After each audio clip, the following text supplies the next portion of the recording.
¿Le puedo hacer un par de preguntas antes de arrancar? Dale, hágamela.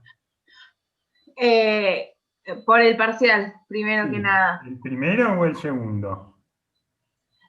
Me intriga la fecha del segundo, cómo va a evaluar con respecto a lo de las correcciones y todo. Yo digo, si no se va a hacer Va re a ser, largo. va a ser similar al primero. Está bien. Van a ser 4 preguntas. Se va a evaluar del mismo modo. No recuerdo aquí la fecha, tendría que ver el plan de trabajo, pero Creo yo... que es el Profe, 24. el 27 al 4 creo que es, por lo que Ah, dice el Bien, cronograma. perfecto. Lo que les voy a pedir es que, a ver, yo espero sacarme de encima esta semana. Tengo que cerrar actas de cursos virtuales, estoy terminando de corregir en una maratón un montón de parciales. Termino con esta tanda que tengo que cerrar actas y, y más cerca de este fin de semana voy a empezar a corregir los parciales de ustedes. Este, yo calculo que a más tardar en una semana, 10 días, ustedes van a tener la nota. En el segundo parcial, yo voy a estar un poco más despejado de trabajo, así que voy a tardar menos en corregirlos. De todos modos, como vamos a estar muy sobre el pucho del cierre este, el recuperatorio del segundo parcial seguramente será oral, con los que tengan que recuperar algún punto o en su totalidad del parcial. No van a tener mucho tiempo entre que yo les dé la nota, habrá 2 o 3 días hasta que hagamos un Zoom con los que tengan que recuperar. ¿Mm? Pero no se preocupen. Lo que vamos a hacer, eso sí, en el parcial van a ver, va a girar cada uno, no en su totalidad, pero en gran parte, 2 preguntas o 3 preguntas van a ver eh, eh, 3 modelos de parcial. ¿Eh? Este, em, ¿Para qué? Para que, obviamente, aquellos que les tocó exponer sobre Marx, este, o exponer sobre el film, em, Germinal, no van a hacer el parcial sobre Marx, van a hacer el parcial. Los parciales van a girar en torno a los filmes, a los 3 films que vamos a trabajar en estas próximas semanas. Bien. De modo que esos filmes los tienen que ver todos. ¿Eh? Este, pero a los que trabajaron Marx o trabajaron Germinal, les va a tocar seguramente otro film, les va a tocar o Ciudad de Dios o la película Brasil, o les tocará, bueno, sobre Durkheim o sobre Weber. ¿Eh? Este, para equilibrar, para balancear. Este, Eso, las preguntas, algunas de las preguntas del parcial van a versar sobre los filmes, es decir, el análisis de alguna escena o el análisis del argumento o de la trama principal de cada película, adaptado a conceptos centrales que ustedes van a tener que articular en cada caso. En Germinal está claro que los conceptos principales tienen que ver con la lucha de clases, con la plusvalía, con, eh, con el concepto de modo de producción. Nada, eso. No sé si queda respondida la pregunta, Sí. Guadalupe. Bien. Sí. Bueno, otra cosita, una compañera, Verónica, no va a poder asistir, tiene la mamá descompuesta. Está bien, gracias por avisarme. Verónica Jiménez. Lo que Ahí me- veo es que mi mensaje del otro día al Tocó. foro de WhatsApp ha tenido efecto porque hoy tenemos participación récord. Y esto creo que es importante. A ver, yo grabo las clases, es una muy buena oportunidad. Cuando yo era estudiante, y seguramente cuando ustedes eran estudiantes no hace muchos años, esta posibilidad de tener grabadas las clases era impensable, ¿no? De decir, bueno, falto un día y no me perdí de mucho. Ahora, las clases también yo las pienso como un trabajo colectivo, como una construcción colectiva, aunque yo soy docente y, y tengo el cuasi monopolio de la palabra. este, Solemos tener momentos más participativos, este, y me parece que es importante que no se pierdan esa cuestión del aquí y ahora, del tiempo real, este, de, de las clases. Este, por otra parte, muchos seguramente dejan la clase para verla después en diferido, las postergan, se les juntan 3 o 4 clases juntas y este, terminan en muchos casos con una cursada defectuosa problemática, porque después tienen que hacer como hacen con Netflix, una maratón de clases. este, y vieron que a veces uno se aliena cuando hace una maratón de Netflix. Te ves 4 o 5 capítulos al hilo. este, es contraproducente desde el punto de vista cognitivo, desde el punto de vista de la construcción del conocimiento. No me parece demasiado adecuado. Sí está bueno que tengan a disposición las clases para repasar, para ver, para profundizar, para volver a ver algo, pero, pero traten de, de participar en las clases en el horario que tenemos previsto. Sin solución de continuidad y sin más demora, vamos. Profe, ¿Quién está preguntando algo?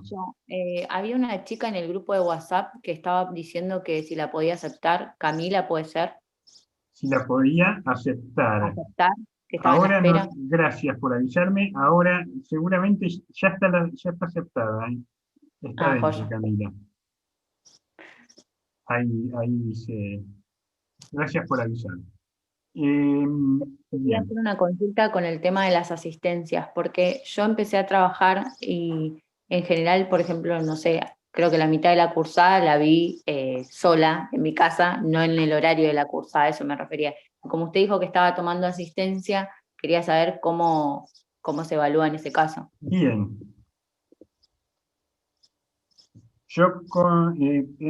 A ver, soy consciente de que estamos viviendo una situación especial, anómala, excepcional como es la pandemia.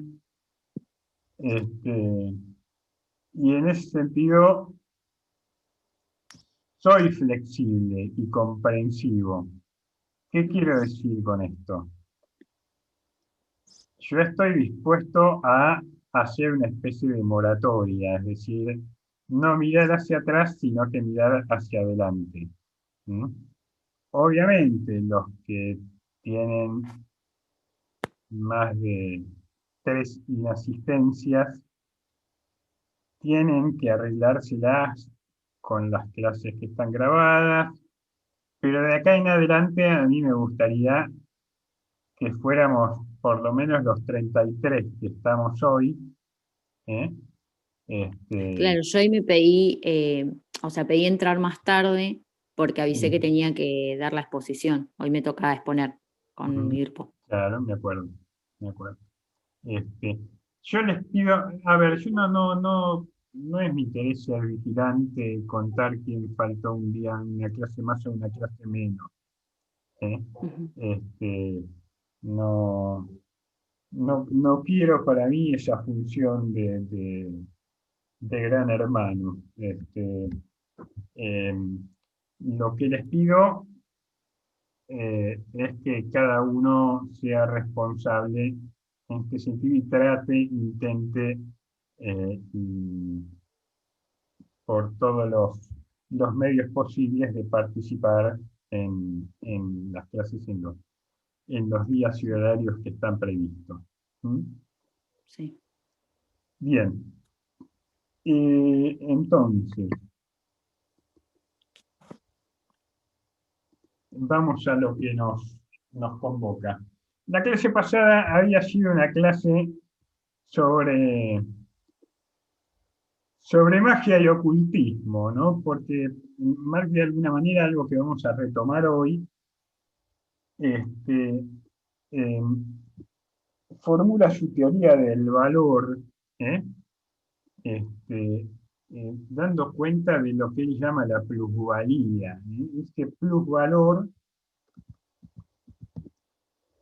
ese valor adicional que genera el trabajo, esa diferencia este, entre el valor de uso que efectivamente se consume en el proceso de trabajo y que se traslada a la mercancía, y el valor de cambio de la fuerza de trabajo por el cual el capitalista contrata a la fuerza de trabajo por su valor del mercado, ¿m?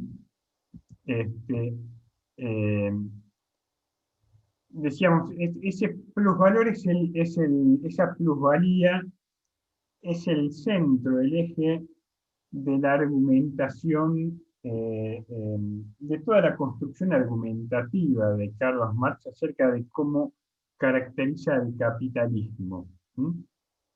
Eh, Formulábamos al principio el esquema o el ejemplo de lo que era lo que se llama la acumulación simple del capital, mercancía, dinero, mercancía, mecanismo por el cual nada se perdía, todo se transformaba, ¿eh? Y lo que uno tenía al comienzo del proceso era lo que tenía en términos de valor al final, y lo que ganaba el participante de este proceso era justamente diversificar sus opciones de consumo, ¿eh? Mejorar sus opciones para producir y reproducir sus condiciones materiales de existencia. Nadie vive solamente de producir y consumir vacas, ¿no? Eh, eh, Tiene que consumir un montón de otras cosas. Eh, entonces, en este esquema mercancía, dinero, mercancía, los valores permanecen inalterados, lo que cambian es de forma, de alguna manera. Este, eh, pero yo produzco 10, comercio 10, intercambio 10 y me quedo con 10. ¿Mm?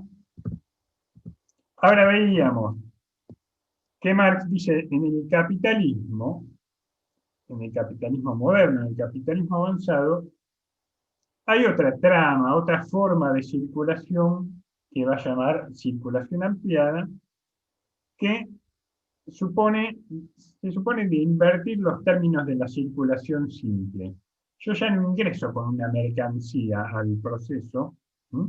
Al intercambio, sino que lo inicio con una compra. ¿M? Con una compra, es decir, ingreso con dinero. Con ese dinero compro mercancías, ¿eh? Incluyo entre esas mercancías la fuerza de trabajo, con lo cual obtengo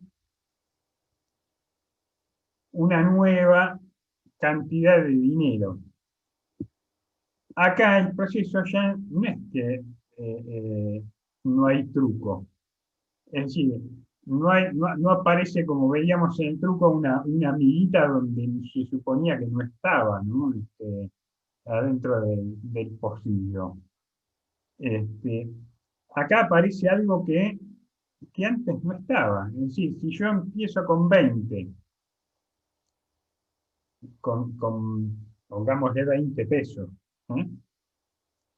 Compro insumos, alquiler, energía, mano de obra, transporte, por ese valor de 20 y al final del proceso obtengo 25,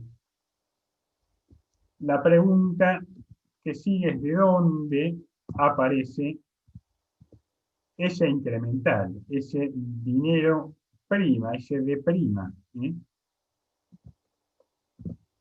Bien, esto es lo que Marx va a llamar plusvalor y va a decir, este de prima surge de la diferencia entre el valor de la fuerza de trabajo en el mercado y su capacidad de generar valor en tanto valor de uso, o sea, de producción. Recuerden siempre que el trabajo tiene dos cualidades, básicamente. Es una mercancía, es decir, se contrata por su valor de cambio en el mercado de trabajo, ¿sí? Y al mismo tiempo eh, es fuente de valor. ¿Eh? Es valor que genera valor. ¿Eh? Es la única mercancía capaz de generar otras mercancías, el trabajo. Y en esto consiste el valor de uso del trabajo. Decíamos que el valor de uso depende de una cualidad especial de la mercancía que tiene que ver con su utilidad, con su función, su para qué. El para qué del valor de uso trabajo es generar mercancías. Entonces, esta diferencia, decíamos, surge de que el capitalista contrata al trabajador por el valor de cambio de su trabajo, pero utiliza efectivamente el valor de uso del trabajo efectivamente realizado. Y ese trabajo concreto se traslada como valor abstracto a las mercancías. Las mercancías son portadoras del valor de trabajo consumido en el proceso de trabajo. Esto que en el sentido común aparece como la ganancia del capitalista, y en el sentido común no se cuestiona, es la ganancia. El capitalismo es la ganancia que tiene el capitalista por haber invertido, ¿no? Esto es lo que va a decir el sentido común en el sistema capitalista. Marx va a decir, no. El capitalista, en el cálculo, cuando hacemos la suma, ya tenemos previsto los costos de gerenciamiento, de dirección del proceso productivo, que es lo que es el valor del trabajo del capitalista por organizar los medios de producción.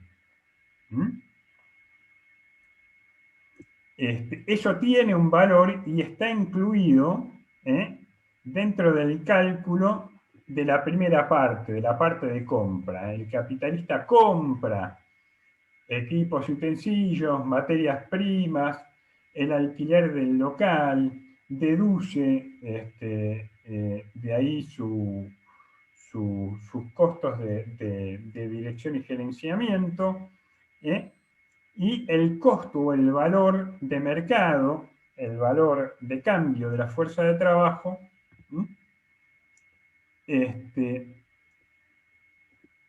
si analizamos la fase de venta de este proceso, es decir, la fase mercancía MD', vamos a ver que los primeros valores, la amortización de equipos, utensilios, materias primas, alquiler y dirección, se transfieren íntegramente.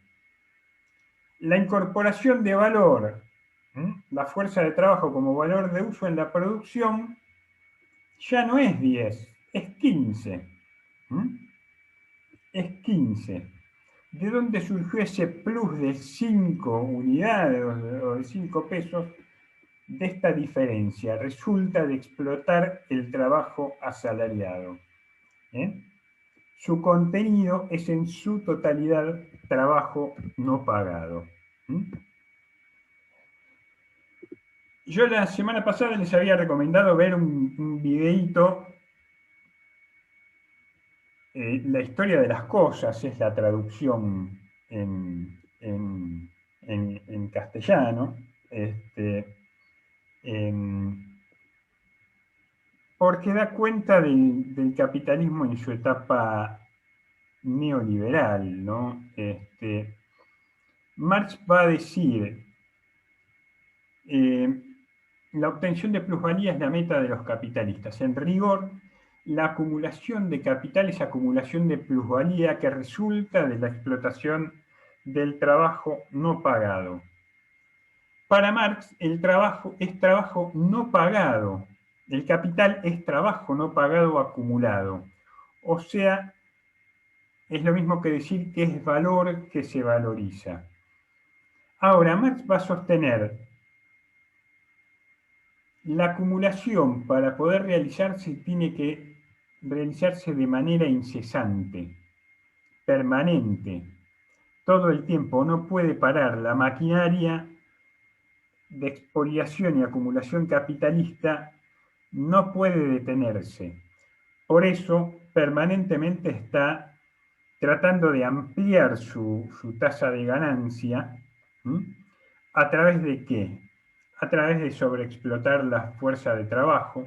En el video que les hice ver, la protagonista, Annie Leonard, que es la autora del video, nos narra que ella va a Radio Shack, que es una cadena de electrodomésticos norteamericana, multinacional, y dice, ¿cómo es posible que yo vaya a comprar una radio y pueda comprar una radio por $3,90?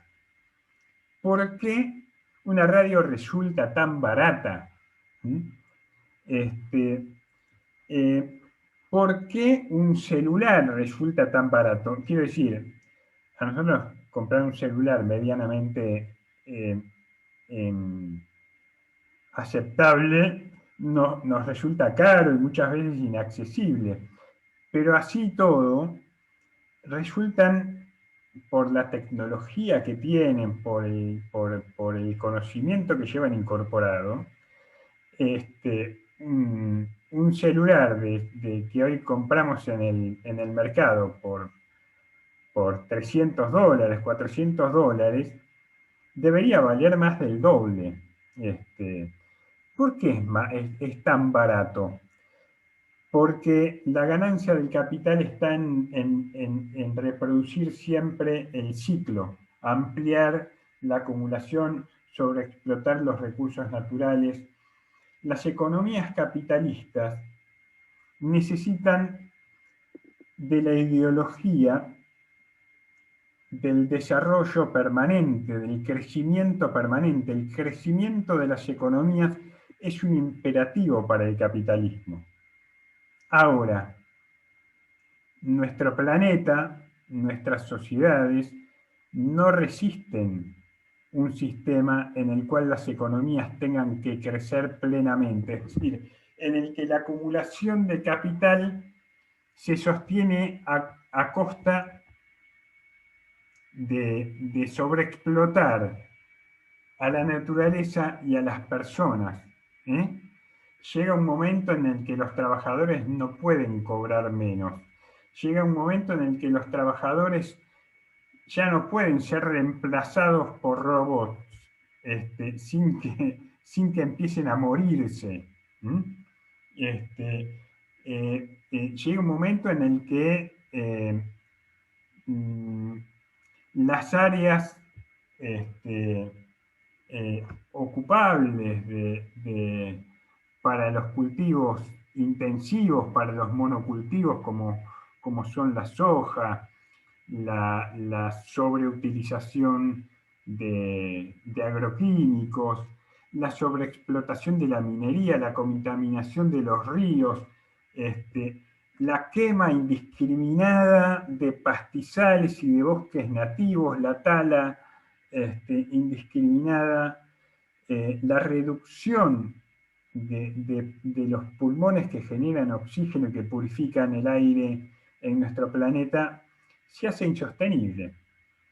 Se hace insostenible. Esto lo visualiza Marx hace 160 años, ¿no? Esto lo empieza a ver de manera muy clara. El capitalismo y el capital, el proceso de acumulación del capital tiene que ser incesante, tiene que ser permanente. Si no, el capitalismo no funciona. Lo vimos en esta pandemia, la presión del poder económico para que no se hiciera la cuarentena, para que se aflojara la cuarentena, para que el sistema económico medianamente funcionara, es porque la lógica de acumulación del capital no puede detenerse. No puede detenerse. Bien. Bueno, profe, un poco este ejemplo también podría ser lo que pasa hoy en día con lo de la producción masiva de alimentos. No sé, puede ser desde pescados como los chanchos, o sea, que no importa el costo que pueda tener sobre la salud, la sociedad, el medio Claro, ambiente. claro que sí. Em, em, Y todas esas cosas se ocultan bajo qué, bajo lo que Marx va a llamar la ideología. Este, em, mm, y es cierto, no quieren saber qué es lo que comemos, por ejemplo, ¿no? Cuando vamos al supermercado y compramos todos esos alimentos envasados, procesados, congelados, la cantidad de conservantes que tienen, la cantidad de azúcares que consumimos, veneno, veneno puro.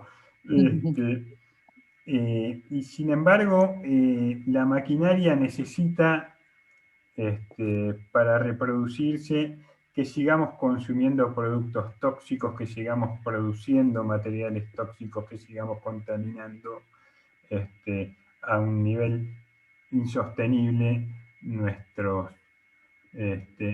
planeta, nuestro entorno, nuestro ambiente. Y esto tiene que ver con la idea del fetichismo, ¿no? El fetichismo de la mercancía es asignarle a las mercancías, a los objetos, a las cosas, cualidades humanas, cualidades espirituales.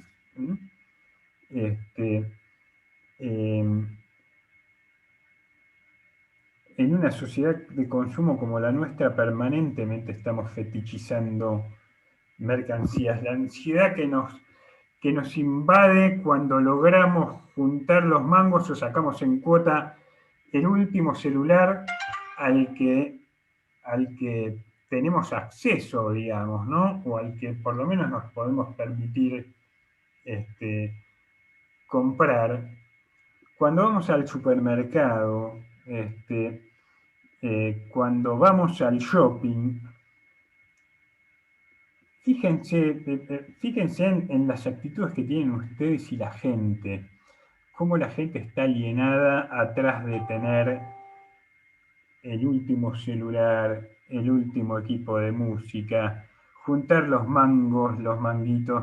No digo para satisfacer necesidades básicas, digo para cumplir con el imperativo moral que nos impone el capitalismo de consumir, permanentemente consumir todo el tiempo. Marx, en esta caricatura, se reproduce una frase real de Marx. El fetichismo, en última instancia, el fetichismo del dinero también, genera la ilusión de que el dinero, cuando está depositado en el banco, crece solo como si fuera una planta. En realidad, la fuente de ese crecimiento es el trabajo explotado. Van a ver las publicidades del sistema financiero, de las inversiones, de que cuando navegamos por internet nos aparecen a veces esas publicidades consultivas. Haga rendir su capital, reproduzca sus ahorros, haga trabajar su dinero, ¿no? Trabajar su dinero. Como si el dinero pudiera trabajar. Los únicos que trabajan son las personas, ¿no? Los trabajadores. El dinero no es fuente de valor. La fuente de valor es el trabajo. Y sin embargo nos hacen creer que el dinero puede trabajar, es decir, que podemos poner a trabajar el dinero, ya sea especulando con el mercado de deuda, con los bonos de deuda, ya sea especulando con el valor del dólar, ya sea especulando.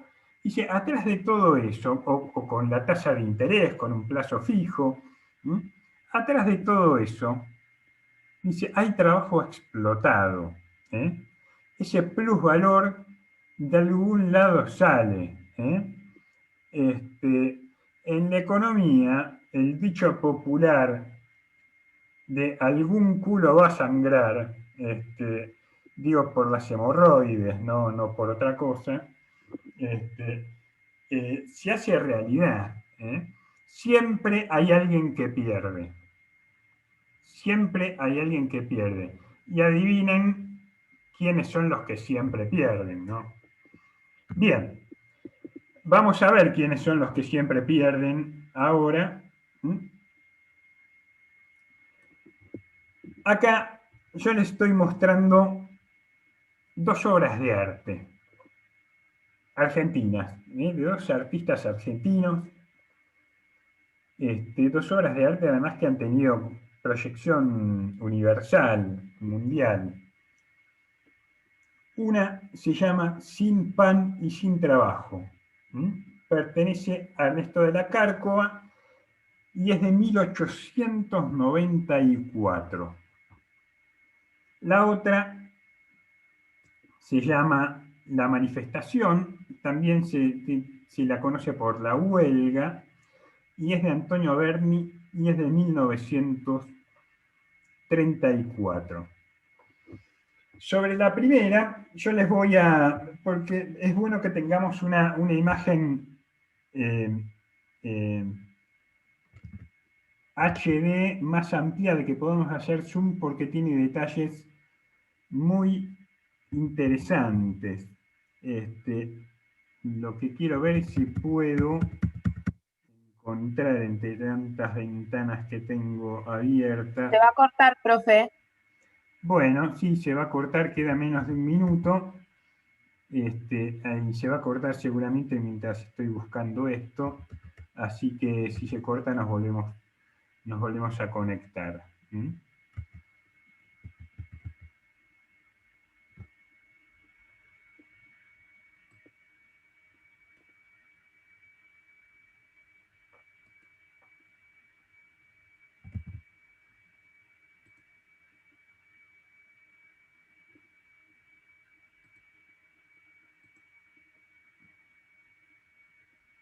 Bien.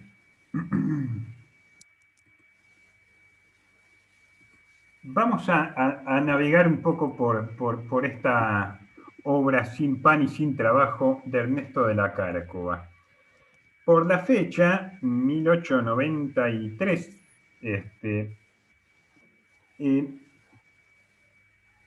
y en Argentina es los primeros estertores de lo que fue la revolución industrial en Argentina, ¿no? ¿Qué vemos en esta? Yo les voy a hacer algunas preguntas respecto de esta imagen. ¿Quiénes son los que vemos en esta obra? ¿Quiénes son? ¿Quiénes pueden ser? ¿Cómo los describirían?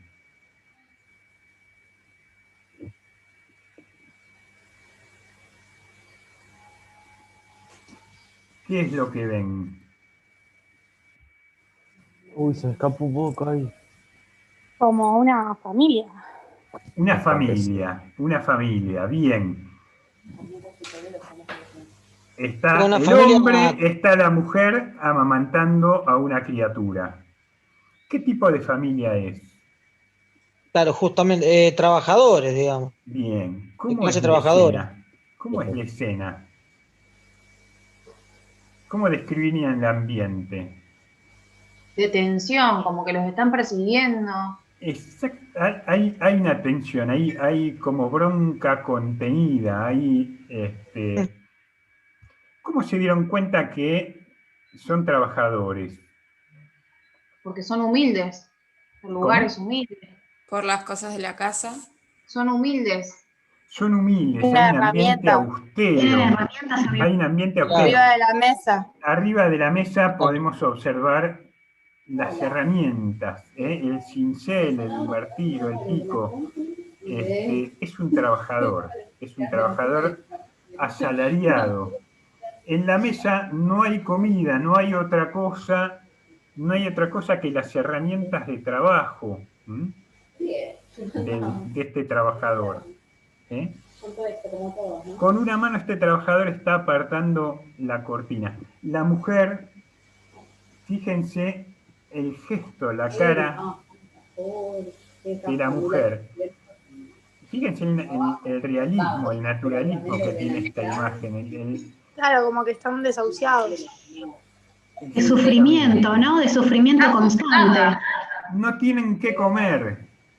Ella está flaca, está amamantando a una criatura que podemos adivinar seguramente que casi leche para amamantar tiene. La mesa está vacía. El hombre está inclinado, fíjense, está inclinado sobre la ventana, la silla inclinada, el hombre se abalanza sobre la ventana y pega con el puño sobre la mesa. Está mirando algo a través de la ventana. ¿Qué vemos a través de la ventana? Aparentemente este Cintis no está tan bueno como parece. Hay chimeneas, hay galpones, son fábricas. Está haciendo bastante volumen. Fábricas. Vamos a hacer un zoom. Como es gratis para hacer la solicitud. ¿Hay alguien que tiene abierto el micrófono, profe? Perdón. Alguien, por favor, apaguen el micrófono. Al fondo vemos unos galpones con unas chimeneas altas, elevadas. La mirada de nuestro trabajador está puesta en la represión de una huelga. Está puesta en la represión de una huelga. La caballería, la policía montada, está reprimiendo a una huelga de trabajadores. Está reprimiendo a una huelga de trabajadores. Esta obra es notable desde todo punto de vista, desde el punto de vista narrativo, artístico, el naturalismo, cómo trabaja desde lo artístico, cómo trabaja la iluminación, las luces, las sombras, el naturalismo que tienen los rostros, cómo están caracterizados, la vestimenta. Pero yo les pido que se queden con esta imagen de la obra en su conjunto, el contexto. El hombre está indignado,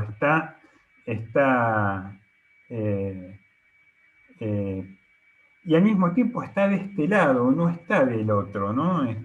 No se plegó a la huelga. Probablemente esté sin trabajo, probablemente no se animó, probablemente evaluó que tiene, que no tenía que exponerse demasiado, que tiene un hijo al que alimentar y que depende de él, pero la mira desde afuera. Profe, Sí, como que no fue, pero se arrepiente y querría estar ahí, parece. exactamente, exactamente. No está participando, no está participando todavía, pero siente una bronca, siente una angustia que le sale por los poros, ¿no?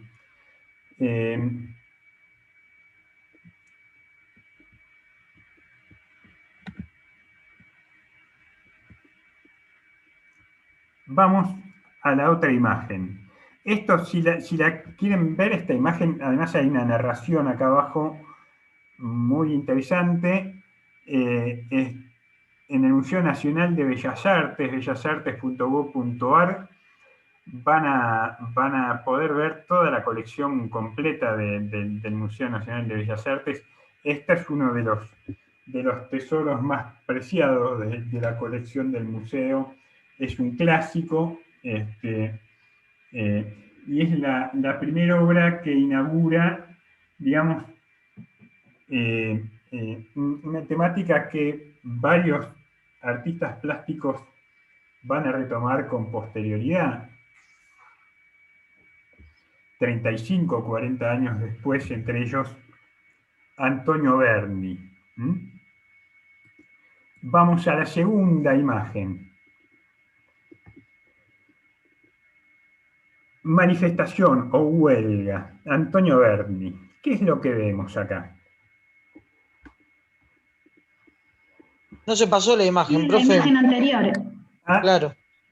¿Cómo? Sigue la misma imagen, la de... sigue la misma imagen, perdón. Claro. Voy a parar de compartir.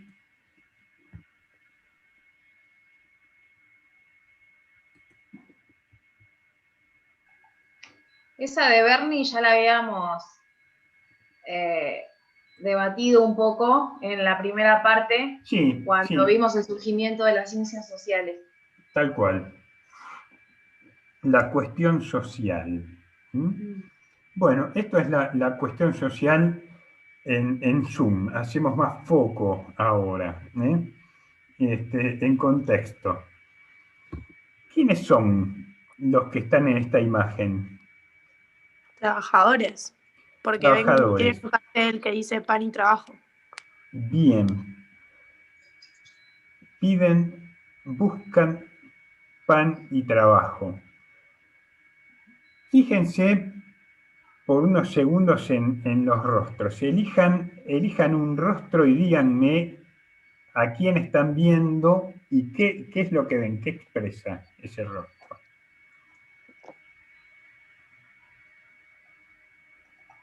¿Quién se anima con uno? Elijan uno de los rostros y díganme qué está expresando.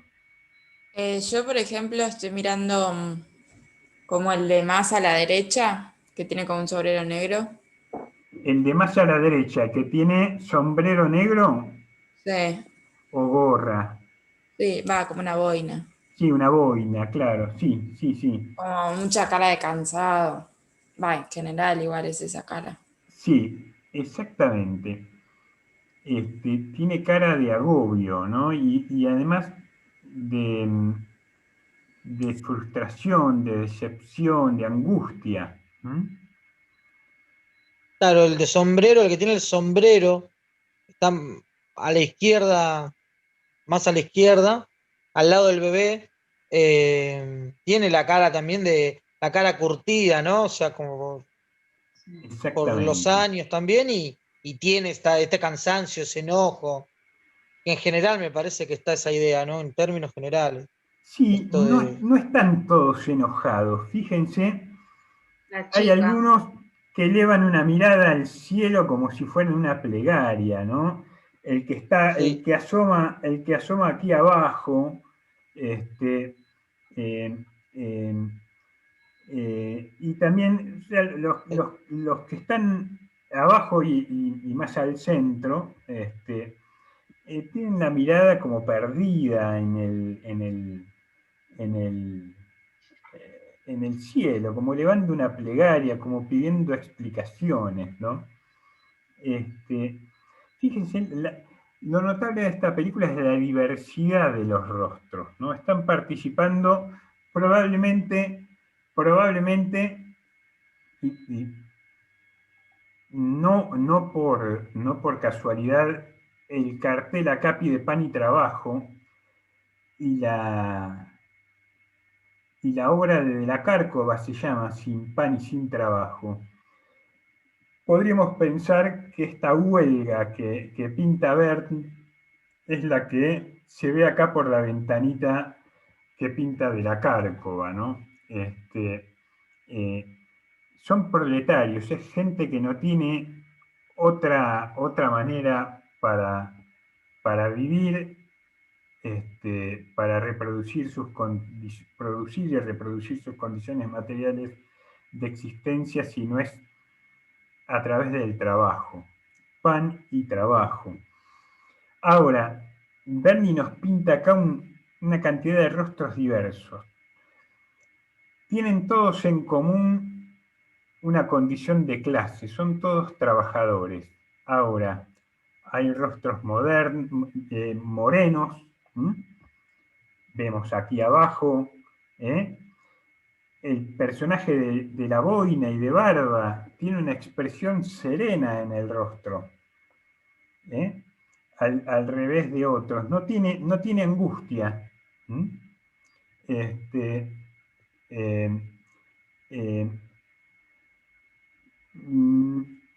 Vemos mujeres con rasgos indígenas, vemos personas con rasgos europeos, el bebé que asoma acá, bien grande, como casi desproporcionado en su tamaño, tiene claramente rasgos europeos, es rubio, tiene ojos claros. Hay una diversidad de actores de orígenes diversos, pero claramente son todos trabajadores, tienen todos el rostro curtido, están vestidos con ropas simples.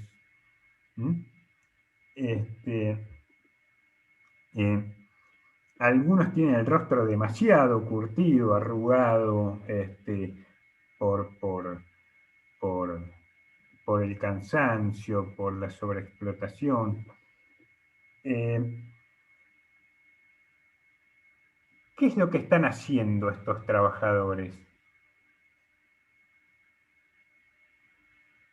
Están en una huelga para pedir tal vez mejores condiciones o trabajo directamente. Pan y trabajo, claro, están manifestándose, están saliendo al espacio público, están organizándose juntos. ¿Y a quién interpelan? ¿A quién está dirigido ese reclamo de pan y trabajo? A lo que serían los A los empresarios. señores. ¿Cómo? A los señores, a los empresarios, como decía la compañera. Bien. ¿A quién más? Y al Estado, me parece al también. Estado, ahí está, al Estado. Toda huelga, toda protesta obrera interpela en una primera instancia al patrón, pero en una segunda instancia interpela al Estado. Interpela al Estado. Toda protesta social en última instancia interpela al Estado. ¿Y por qué interpela al Estado? Claro, porque también habría que ver si nosotros asumimos que son trabajadores ocupados, digamos, si en realidad son desocupados, quizás están interpelando directamente al Estado, ¿no? Para justamente, bueno, me imagino un poco eso. O también puede ser que tipo reclamen al Estado como que defienda a los empresarios y no a ellos, como que le das las condiciones a los otros. tal cual. Claro que sí, claro que sí. Vamos a ver en mayor detalle. Acá hay otra pintura que es un detalle, un fragmento de una gran obra mural, un paradigma del muralismo mexicano y universal de Diego Rivera. Diego Rivera, de algún modo, es menos conocido que la que fue su compañera, su mujer Frida Kahlo. Fue un genial artista mexicano, socialista, comunista. Esta obra se encuentra en el Palacio de Gobierno, que está en el Zócalo, que sería como la Plaza de Mayo de México. Es un mural que está en unas escalinatas de acceso y ocupa todo un sector de varias paredes, la pared principal de fondo y los laterales, donde narra de manera visual distintos aspectos de la historia, de la riquísima y complejísima historia de México. Y uno de estos fragmentos está dedicado, obviamente, a las luchas obreras y a la lucha de clases en México.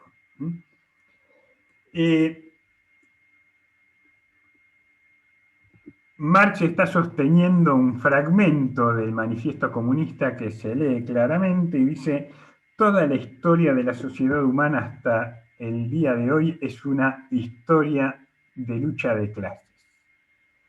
Y continúa: para nosotros no se trata precisamente de transformar la propiedad privada, sino de abolirla.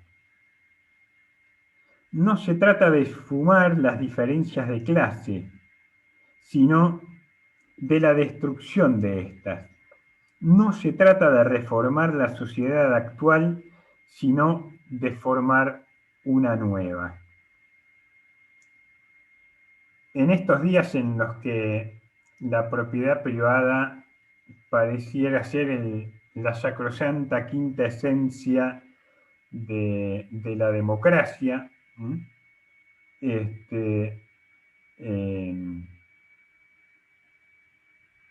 Carlos Marx, sobre todo la propiedad privada, y que no la propiedad privada de las posiciones efímeras, sino de los medios de producción, básicamente, ¿no? Otra cuestión del modo de acumulación capitalista es la concentración de la propiedad. El capitalismo supone necesariamente un proceso creciente de concentración de la propiedad. Cada vez más propiedades están concentradas en menos manos, cada vez son menos los que tienen más y cada vez son más los que tienen menos. Marx, en el Manifiesto Comunista, va a decir lo siguiente: la historia de todas las sociedades que han existido hasta nuestros días es la historia de la lucha de clases. Hombres libres y esclavos, patricios y plebeyos, señores y siervos, maestros y oficiales, en una palabra, opresores y oprimidos, se enfrentaron siempre, mantuvieron una lucha constante, velada a veces y otras franca y abierta, lucha que terminó siempre con la transformación revolucionaria de toda la sociedad o el hundimiento de las clases beligerantes. La historia es la historia de la lucha de clases. ¿Qué quiere decir Marx con esto? Las clases sociales van a ser los actores fundamentales de una contradicción fundamental propia de cada modo de producción. Las clases anteriores veíamos cómo Marx analiza la historia como la historia de la lucha de clases, y en ese sentido la lucha de clases se despliega siempre dentro de un modo de producción determinado.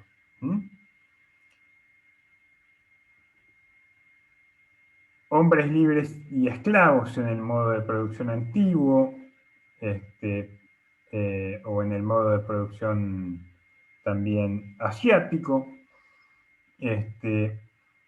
patricios y plebeyos en Roma, señores y siervos en la Edad Media, maestros y oficiales, siervos de la gleba y señores feudales. Y cada modo de producción tiene su contradicción fundamental, y en torno a esa contradicción fundamental, a ese antagonismo fundamental o principal, se nuclean las clases principales. Siempre hay una divisoria de aguas, dice Marx. O quedás de un lado o quedás del otro. Entonces siempre va a haber, en cada modo de producción van a haber clases fundamentales, lo que no quiere decir que no existan otras clases. Dentro del capitalismo avanzado hay burgueses y proletarios, pero también coexisten campesinos, coexisten artesanos todavía, en algunas ramas de actividad los trabajos todavía se realizan de manera artesanal. Existe lo que Marx llamaba, por ejemplo, pequeños burgueses, ¿no? Es decir,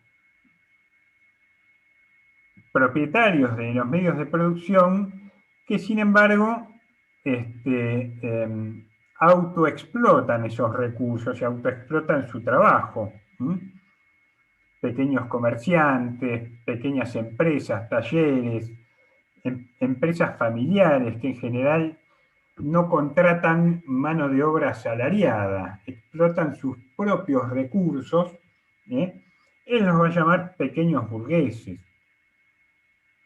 Es decir, esto lo manifiesta del siguiente modo. En las anteriores épocas históricas encontramos casi por todas partes una completa división de la sociedad en diversos estamentos, una múltiple escala gradual de condiciones sociales. En otros fragmentos, Marx va a hablar de clases medias, por ejemplo. Vuelve a reiterar, en la antigua Roma llamamos patricios, caballeros, plebeyos y esclavos. En la Edad Media, señores feudales, vasallos, maestros, oficiales y siervos. Y además, en casi todas estas clases encontramos gradaciones especiales. Es decir, acá Marx está hablando o está trascendiendo de alguna manera esa contradicción fundamental, esas clases fundamentales, para decir, detrás de esas clases fundamentales, de ese principal antagonismo, hay otros antagonismos, pero son antagonismos secundarios. Son antagonismos secundarios. Cada modo de producción tiene su antagonismo principal. Los antagonismos secundarios, en todo caso, resultan interesantes de observar, resultan pertinentes para explicar los procesos políticos en cada formación histórico-social concreta, en cada sociedad concreta que asume un modo de producción determinado. Cada sociedad tiene, por más que comparemos dos sociedades capitalistas, en función de cómo están organizadas esas contradicciones secundarias, esas clases secundarias van a asumir características diferentes. Van a asumir características diferentes. El capitalismo norteamericano, a mediados del siglo XIX, no es el mismo capitalismo que el capitalismo francés en la misma época. En el primero, tenés una sociedad dualizada, que es lo que va a llevar a la guerra civil a fines del siglo XIX en Estados Unidos. Un sur con una economía extractivista, primaria y esclavista, y un norte, sobre todo de la costa este de Estados Unidos, con una economía industrial, pujante. Las contradicciones no son las mismas, ¿no? Las contradicciones en el norte entre los proletarios y los burgueses no son las mismas que entre los capitalistas agrarios, esclavistas y los esclavos en el sur. ¿Se entiende? Cada modo de producción tiene su contradicción fundamental, pero cada forma en la que se expresa en concreto cada formación histórico-social concreta que asume ese modo de producción va a tener sus características particulares.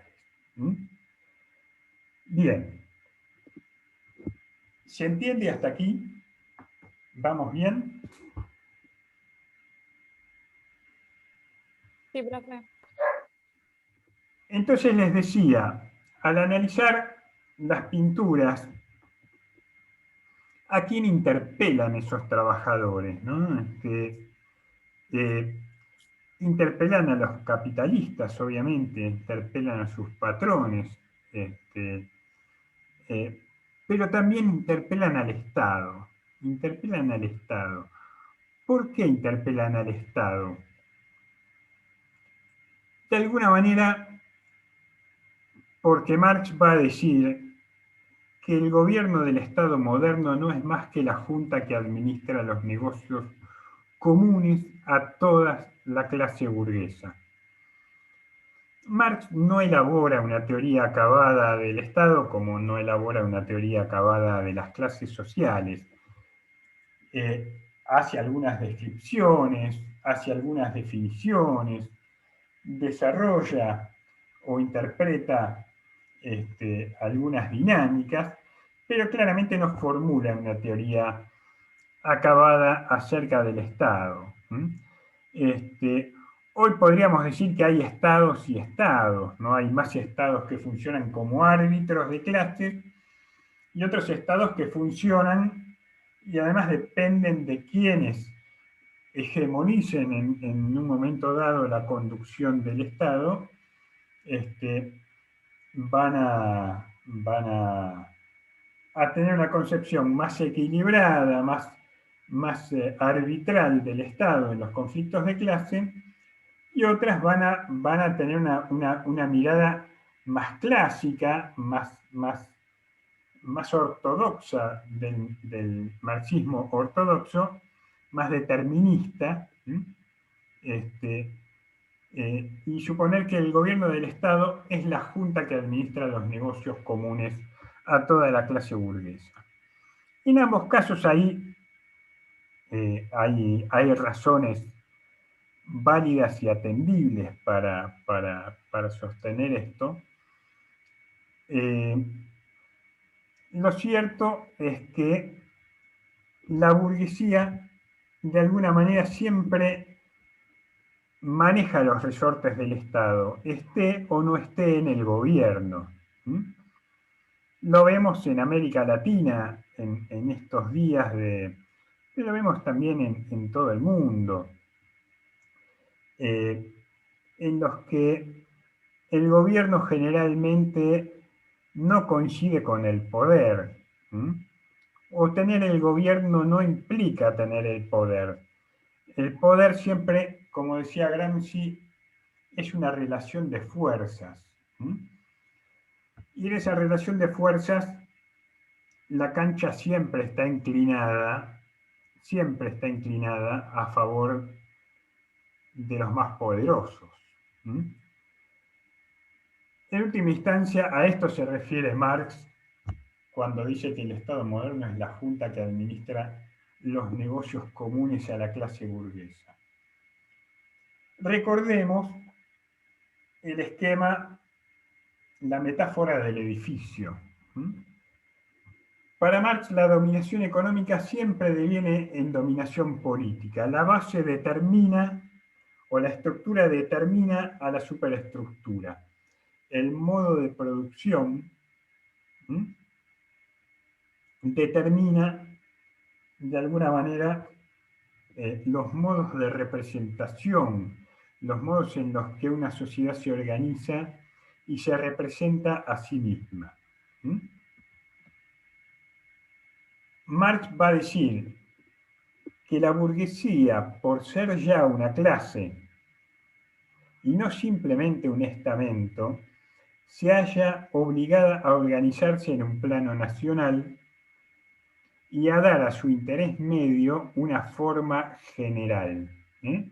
Dar a su interés medio una forma general. Mediante la emancipación de la propiedad privada con respecto a la comunidad,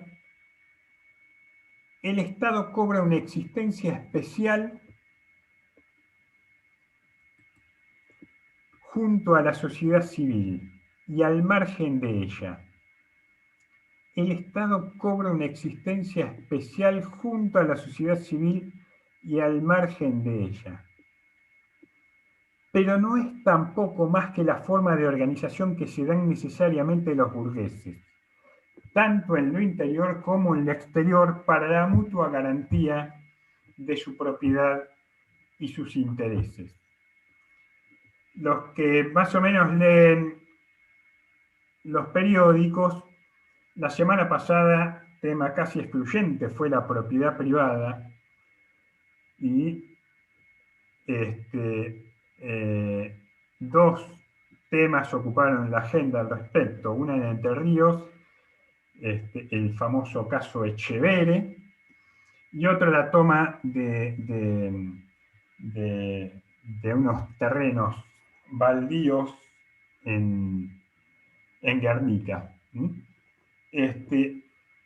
Fíjense cómo los medios de comunicación, en tanto aparatos ideológicos de Estado, salen a legitimar el discurso de las clases dominantes, ¿no? La propiedad privada no se toca, la propiedad privada es sagrada, es el principal principio. La pregunta que no se hace ni que nadie les hace es: ¿la propiedad privada de quién? ¿La propiedad privada de quién? ¿La propiedad privada de quién? La burguesía, voy a repetir este párrafo porque es central, y con esto vamos a ir terminando para que pongan los compañeros y las compañeras. La burguesía, por ser ya una clase y no simplemente un estamento, se halla obligada a organizarse en un plano nacional.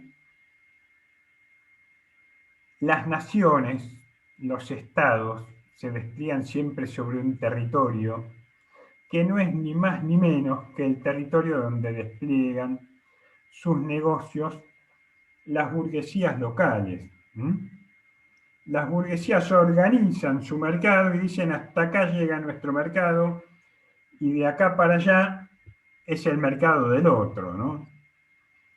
Y dar a su interés medio una forma general. Es interesante, es importante retener esto. Su interés medio, el interés promedio como clase, una forma general. Esa forma general asume la forma de las constituciones, de los sistemas legales, jurídicos, de los sistemas políticos. Mediante eso es como inclinan la cancha siempre las clases dominantes. Gaby, Sí. ¿no tenía que venir alguien? ¿Cómo? ¿Hola? A alguien le quedó el micrófono abierto, señoras y señores.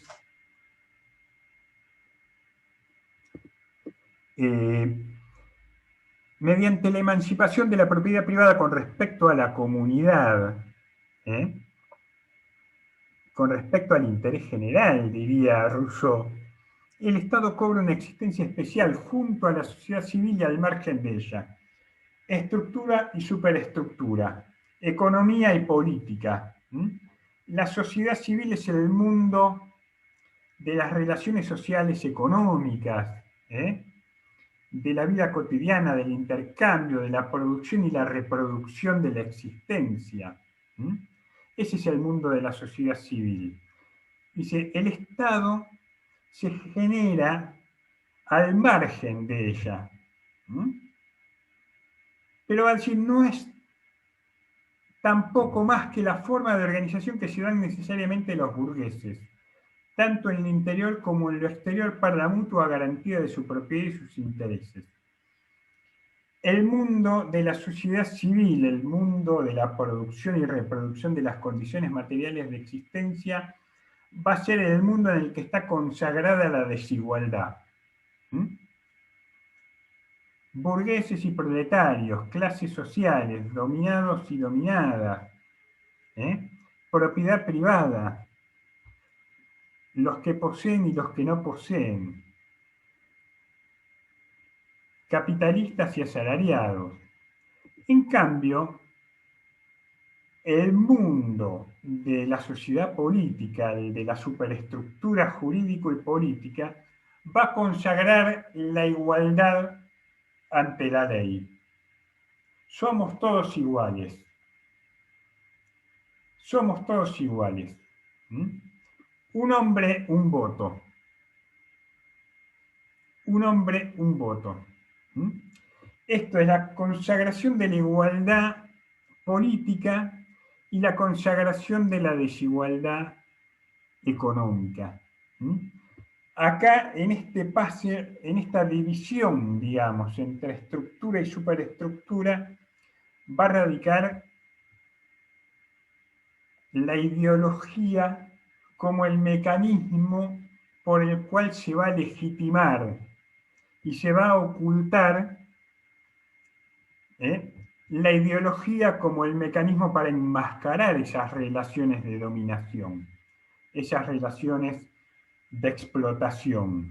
En última instancia, la apropiación privada de la plusvalía que genera el trabajador. ¿Se entiende hasta acá? No tengo feedback. Sí, sí, profe. Bien, bien.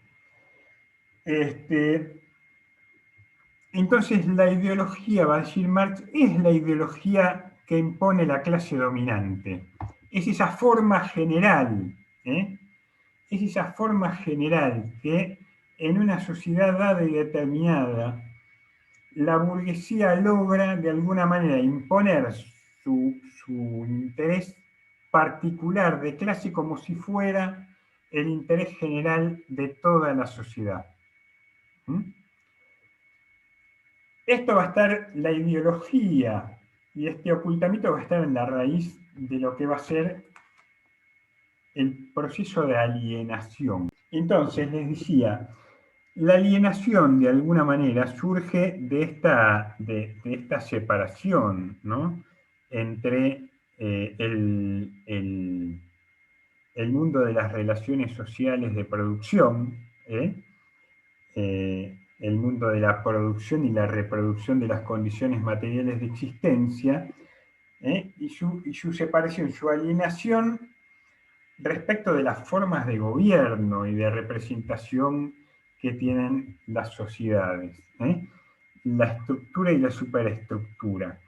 Esta superestructura jurídico-política en la que está el Estado, la Iglesia, los medios de comunicación, las instituciones, la escuela como uno de los principales mecanismos de reproducción de la ideología, van a estar al servicio de ocultar estas relaciones de explotación, estas relaciones desiguales, estas relaciones de dominación de una clase por la otra. Este hiato, este ocultamiento, Marx lo va a llamar falsa conciencia, ¿no? Va a decir, la clase trabajadora, la clase proletaria, no es consciente de que está siendo explotada. No conoce el mecanismo por el cual el capitalista se apropia de su plusvalía. Siente bronca, probablemente, siente rabia, como este personaje de la pintura de la Cárcova que se indigna y pega el puño contra la mesa, ¿no? Siente impotencia, pero no es consciente, de algún modo, de los mecanismos por los cuales esta desigualdad se genera, o los motivos por los cuales él no puede llevar el pan a la mesa de su hogar. Estos rostros múltiples que están mirando al cielo, que están mirando arriba, que están poniendo la vista en el horizonte, algunos expresan bronca, otros rabia, otros ira, otros resignación, otros esperanza. Son los rostros de una clase social que está en proceso de tomar conciencia de sus propios intereses, pero que todavía no los ha asumido como tales. Para Marx, tomar conciencia no es lo mismo que conocer. Él va a diferenciar entre conciencia y ciencia. Para Marx, las ideologías que conducen a falsos saberes producen, sin embargo, concepciones sobre la vida, el mundo, los valores, el sentido común. Son, por lo tanto, formas de conciencia, aunque se basan en supuestos falsos. Por ende, para Marx también va a haber una falsa ciencia, ¿no? Que es la ciencia burguesa. Está al servicio de ocultar esas relaciones de dominación. Marx va a decir, hay que producir una ciencia verdadera, que es la ciencia proletaria, que se tiene que basar en una conciencia verdadera. Esta conciencia verdadera es la que surge de pasar de una conciencia objetiva a una conciencia subjetiva, de una clase en sí, de estos trabajadores que están en huelga, pidiendo paz, pan y trabajo, o de este trabajador que pega el puño sobre su mesa vacía, al trabajador que toma como clase colectivamente el destino en sus manos. Es el que toma conciencia, es el que se auto-identifica como clase social. Pasa de tener una conciencia de clase en sí a tener una conciencia de clase para sí, es decir, para sus propios intereses. Entonces, para Marx, la revolución, el fin del capitalismo, la aparición de la sociedad comunista, el proceso revolucionario se va a dar cuando las clases oprimidas, la clase proletaria, la clase trabajadora, pueda ella misma ya dar a su interés particular, que hasta el momento está subordinado, una forma general, para sustituir como clase fundamental, de una vez y para siempre, a la burguesía e instaurar definitivamente una sociedad sin clases sociales. Esto es lo que Marx va a entender por socialismo o por comunismo, ¿no? Una sociedad en la que no existan las clases sociales y por ende no va a existir el Estado, porque ya no va a hacer falta el Estado, como representante de una clase dominante. En última instancia, no va a haber dominación. En el comunismo va a reinar la democracia, de alguna manera. Bien, con esto, en lo que a mí respecta, terminamos con Marx, y yo le voy a ceder el mando a los chicos que tenían que analizar y contarnos un poco acerca de la película Germinal, para que nos deleiten con su relato. ¿Mm? ¿Quiénes tienen que exponer? Acá nosotros, profe. Adelante. Ahora les habilito para que compartan. ¿Tienen algún PowerPoint o algo? Sí, una presentación Power. Ahí les habilito. Esperen un segundo. ¿Estaban con la pantalla?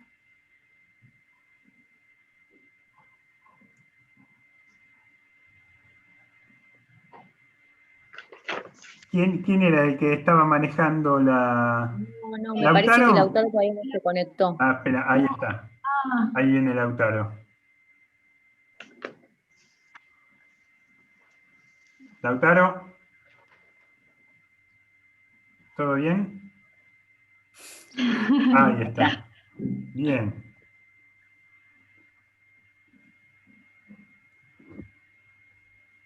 Bueno, esto es interesante. A raíz ¿Sigo, profe? Sí, dale. A raíz de una huelga que se produce, porque le bajaron los salarios sumado a lo que venían padeciendo, ¿no es cierto? Como las duras condiciones de trabajo, las jornadas laborales extensas y el alto riesgo que corrían sus vidas. Se reúnen con el director de la compañía. Bueno, además de bajarles el salario, los habían multado por por hacer mal las estivas. Las estivas son unas vigas que sostenían los túneles para evitar los derrumbes. Era tal la presión que tenían los trabajadores que solo se ocupaban de extraer el carbón, o sea, lo de las estivas quedaba en segundo plano, ¿no es cierto? Bueno, en esta escena donde están los trabajadores reunidos, con el director le plantearon que no pueden soportar esa rebaja de salario, que quieren comer pan todos los días, le dijeron. Y el director les contesta que han gastado mucho en construcción y que la compañía es la salvación de los hombres, le dice, ¿no? Así, textuales palabras.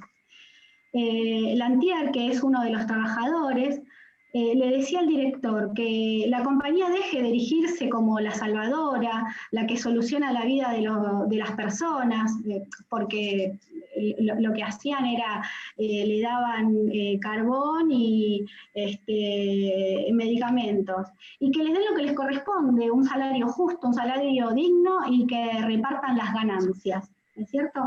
Y en ese diálogo, Lantier le hace unas preguntas, ¿no es cierto?, a modo de manifiesto.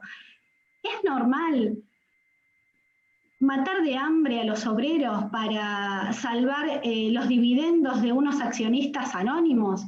¿Quiénes son los que roban nuestro pan?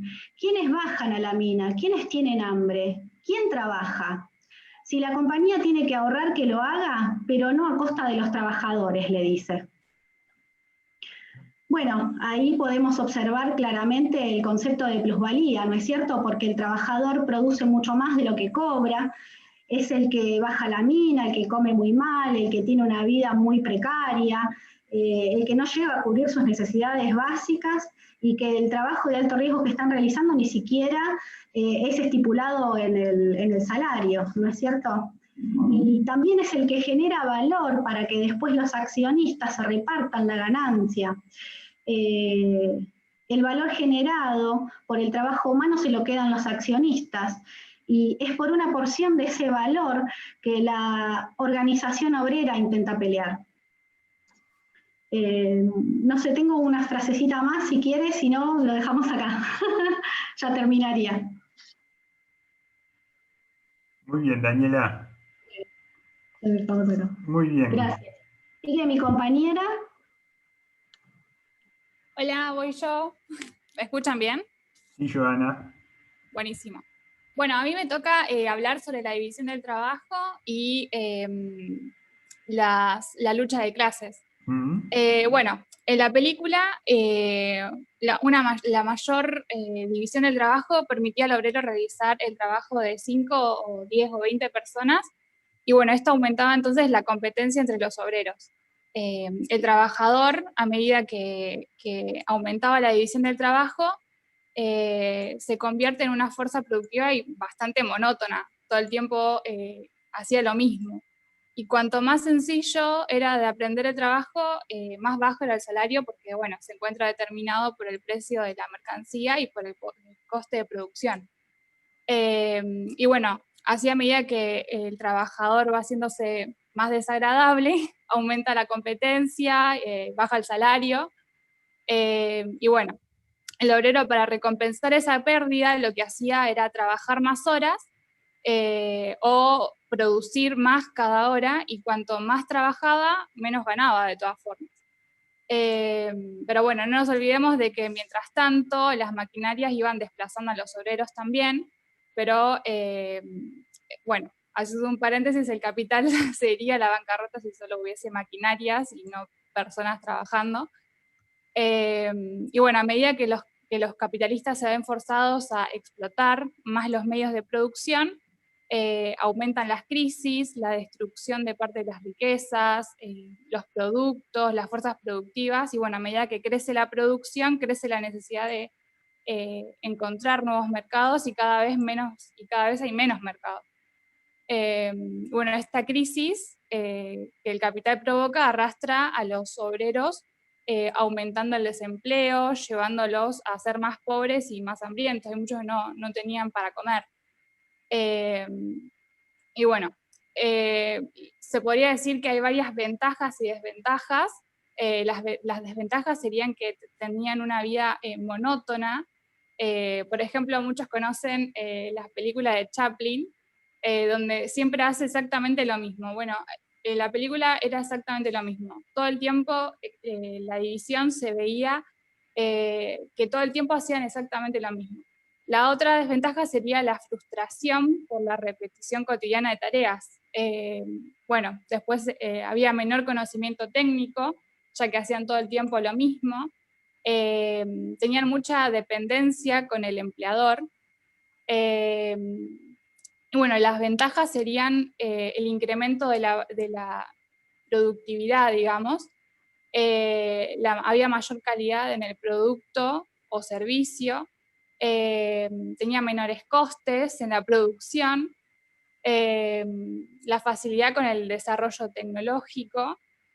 O sea, Bueno, las ahí ventajas eran para unos y las desventajas eran para claro, otros. tal cual, exacto. Y bueno, supuestamente mejora la calidad de vida del trabajador, pero en realidad, como vemos, no es así.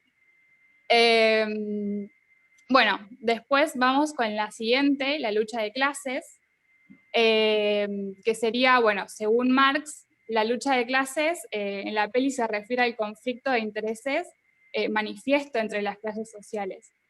Y bueno, de esas tensiones y dinámicas surgen los cambios históricos que, bueno, repercuten hasta hoy. Y bueno, este concepto fue ampliamente desarrollado por el marxismo y fue el resultado de la base fundamental de sus teorías sobre los modelos económicos.